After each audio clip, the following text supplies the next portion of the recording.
4 years ago, back in the days when Mass Effect 3 was ending and Kickstarters were beginning, Sean Vanaman and Jake Rodkin wrapped up work at Telltale on one of the most effective video game stories of all time, The Walking Dead Season 1, and then they left the company.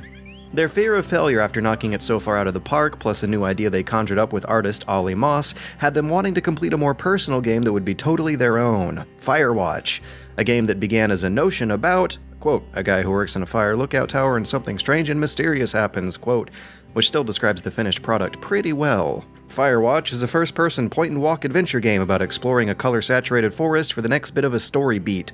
There's a little bit of genre mixing going on here, as the whole game is probably more open-world than what you expect this sort of deal to be. Forest corridors are wide and visually nondescript enough to add some light exploration challenges that are solved via a map and compass. Although I feel some potential was lost with the opportunity they had to go all the way and enable this disable map location option by default. I'm a huge sucker for navigational-based gameplay gimmicks, and using the map and compass like an actual map and compass was a pretty nice treat. If you ever happen to find yourself owning Firewatch, I'd recommend giving this option a tick to create a slower, more cerebral and detail-aware playthrough. One that'll evoke the feeling of actually getting lost in some dark, spooky woods, because getting lost in dark, spooky woods seems to fit what the tone of the story is trying to evoke.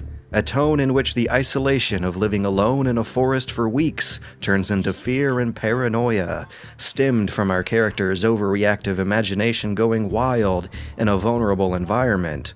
It's a state of mind where other people are so distant and rare that they're only seen as black silhouettes. It's the perfect way for a calm summer to turn sour when a sinister plot device shows up. There's a MacGuffin hiding in these woods, tormenting you, stalking you through the bushes. The truth is out there, but the narrative-heavy nature of this game requires a narrative-heavy criticism. The unfortunate conclusion of this story wastes its excellent first two-thirds. A very intriguing build-up, helped by the game's remote setting and the charming writing between our two main characters, is wasted on an ending that wraps things up too quickly, in a way that somehow manages to be both too unbelievable and also not unexpected enough.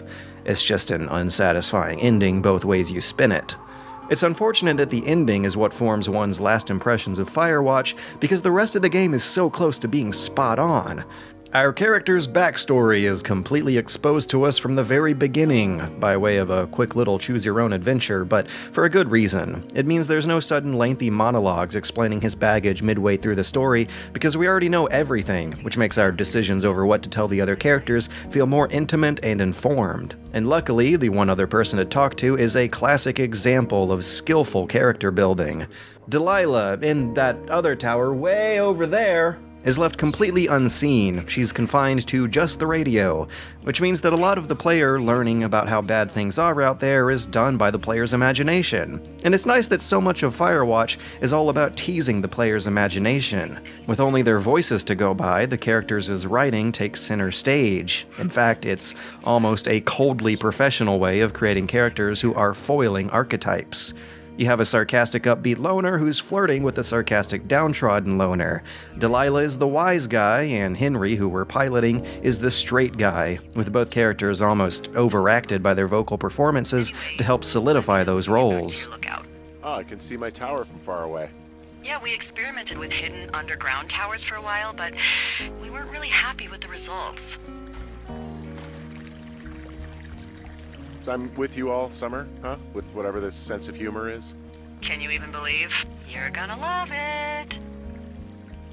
But as entertaining as their banter is, the real hook here is the mystery behind these woods. It's the compelling secrets you have to uncover by way of map and compass. There's something hiding in these bushes, maybe even camouflaged in plain sight, but it's really just a vehicle to explore the relationship between these two characters.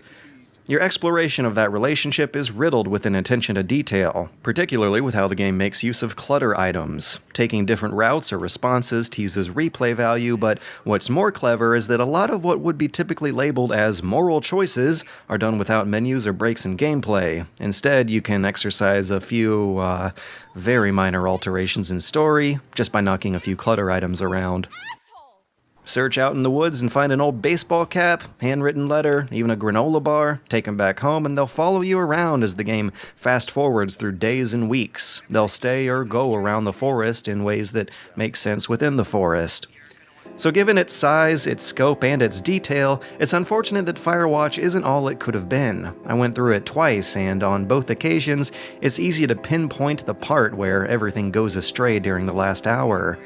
On top of the internal logic of the ending just feeling poorly thought out, it also feels like the plot had a couple hours planned for it that didn't make it to the final version.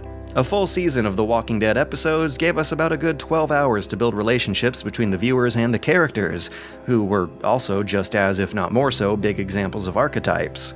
But with all that extra time, the narrative gets to reinforce their traits through repetition and gradual revelations. On the other hand, Firewatch has much less to work with. There are only two real characters, one of whom is completely unseen and the other of whom has no secrets left for the viewer, but the story still fails to balance that greater focus with its shorter length. Here's another way of looking at it. There are two concurrent arcs. The Hook, which has to do with the spooky forest mysteries, and the Moral, which is more about destructive egos and unrequited desires, and neither arcs are resolved to satisfaction. So whether you come for a pulpy X-Files detective story, or to get caught up in a bad romance, you'll probably be disappointed either way, because both routes end too soon. It shows us that even the best game writers still have a lot to learn about balancing a story's ambition with a video game's workload as they work out how this wacky new medium works. Firewatch's ending closes the game with too much chaos and excitement to work as a kind of self-aware avant-garde message, but it's also not fantastical enough to work as popcorn entertainment either. It's not that it doesn't try. It starts strong enough, it looks great, it sounds great, music's good, voice acting's fine, there's even the cool little hiking elements you gotta play with, but then 4 hours later, it's hard to tell exactly where it wanted to go with all that. And those 4 hours, that's another aspect here. $20 for this game gets you about 4.5 hours of what's roughly equal to 2 episodes of an entire Telltale series, trying to wrap up all of its drama in a third of the time. And the story clearly suffers for it. Also add to that a PS4 version that is uncommonly below the PC's standard. It's rife with frame rate issues, weird analog acceleration, and I got 2 hard loading screen crashes in one playthrough, even though this version clearly kicks graphical fidelity down quite a few notches below other much faster and more stable console games. It's just weird to see a game this short and focused come out feeling so rushed. So whether I'm judging it by the artistry or the technology, it hurts to say that it looks like Firewatch couldn't stand the heat and had to get out of the kitchen.